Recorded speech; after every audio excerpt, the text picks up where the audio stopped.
Hello बच्चों, let's see the question. और question है बेटा अपने पास में कॉलम की फॉर्म में, कॉलम वन और कॉलम टू में। कॉलम वन में कुछ इन्फॉर्मेशन है और कॉलम टू में उनका ग्राफ बना रखा है, और कॉलम वन की इन्फॉर्मेशन को सही ग्राफ के कॉलम टू से मैच करना है। तो चलिए शुरू करते हैं हम।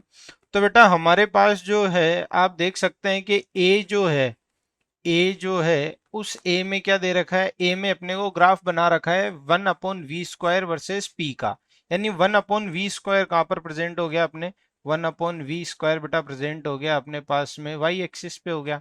ठीक है, तो अंडर रूट वाई को क्या मैं लिख सकता हूँ, 1/v लिख सकता हूँ क्या? क्योंकि मुझे पता है P इज इक्वल्स टू क्या हो सकता है, P इज इक्वल्स टू होता है कांस्टेंट बाई v होता है, मुझे पता है ये। तो उसकी वजह से मैं क्या लिख सकता हूँ, और P क्या है x एक्सिस पे, तो क्या मैं इसको ऐसा लिख सकता हूँ ना, x is equals to 1/v को क्या लिख सकता हूँ, अंडर रूट वाई लिख सकता हूँ, और कांस्टेंट को क्या लिख सकता हूँ, अंडर रूट वाई। क्या ऐसा कोई ग्राफ है क्या? नहीं, ऐसा ग्राफ पर ऐसा बन सकता है y इज इक्वल्स टू के को मतलब अपोन में ले जाएंगे तो k डैश नया कांस्टेंट बन जाएगा, और ये क्या बन जाएगा, एक्स स्क्वायर। और ये किसका ग्राफ होता है, पैराबोला का ग्राफ होता है ना। तो पैराबोला नीचे से शुरू होगा, इसका मतलब ए ग्राफ किसके, ए जो इंफॉर्मेशन है उसका कौन सा ग्राफ सही है, उसका आर ग्राफ सही है। आई बात समझ में? अब हम बात करते हैं बी ग्राफ की या बी इंफॉर्मेशन की। तो बी इंफॉर्मेशन की जब मैं बात करूंगा बेटा, तो बी इंफॉर्मेशन है v वर्सेस 1/t। तो v जो है बेटा अपने पास में कहाँ पर प्रेजेंट है, v है y एक्सिस पे, और x एक्सिस पे क्या है बेटा अपने पास में, x एक्सिस पे है बेटा अपने पास में 1/t। और v और t में क्या रिलेशन होता है अपने को पता है, v is equals to k T होता है क्या?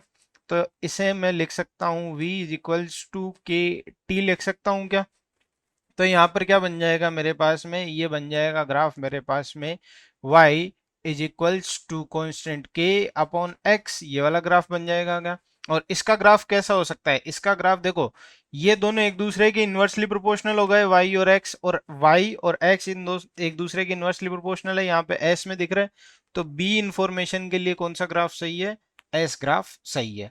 मैं बात करता हूँ सी इंफॉर्मेशन की। तो सी इंफॉर्मेशन में है बेटा मेरे पास में P T versus T square का। तो वाई एक्सिस पे है बेटा मेरे पास में कौन सा, पी टी है मेरे पास में, और जो आपका क्या बोलते हैं एक्स एक्सिस पे है वो टी स्क्वायर। तो वाई एक्सिस पे है बेटा अपने पास में पी टी, और एक्स एक्सिस पे है बेटा अपने पास में टी स्क्वायर है। क्या मुझे पता है कि मैं ये लिख सकता हूँ P is equals to k T लिख सकता हूँ क्या? तो मैं इसको ऐसा लिख सकता हूँ क्या, p t is equals to k t square लिख सकता हूँ क्या? तो ये क्या बन जाएगा मेरा, y इज इक्वल्स टू के एक्स बन जाएगा क्या, y इज इक्वल्स टू के एक्स बन गया क्या? और y इज इक्वल्स टू के एक्स की कौन सा ग्राफ होता है, वो लाइन एकदम स्ट्रेट लाइन होती है क्या? कौन सा ग्राफ हो गया अपने पास में, p ग्राफ हो गया क्या? अब d के लिए कौन सा बचा, देखो q बचा ना केवल, तो वो हो गया q ग्राफ। पर मैं कैसे आएगा वो भी मैं बता देता हूँ डी इंफॉर्मेशन के लिए। v वर्सेस 1/p² है, मुझे पता है कि v इज इक्वल्स टू क्या होता है, कांस्टेंट k अपॉन p होता है बेटा अपने पास में। तो ये इसको मैं क्या लिख सकता हूं, अगर मुझे p² करना है तो y एक्सिस पे ये हो गया, y is equals to constant k is equals to under root x हो जाएगा क्या? अगर मुझे इसको करना है तो ये क्या ग्राफ बन जाएगा, y² is equals to constant k upon x बन जाएगा क्या? पैराबोला तो है ये, पर पैराबोला डिवाइड में आ रहा है इस तरह से, इसीलिए ये ग्राफ क्या हो जाएगा अपना, इस इधर से शुरू हो जाएगा ऊपर की तरफ जाएगा पैराबोला। आई बात समझ में आपको? तो ये सारे के सारे इंफॉर्मेशन के साथ में हमने उनके ग्राफ को मैच कर दिया। I hope you understood it very well, best of luck.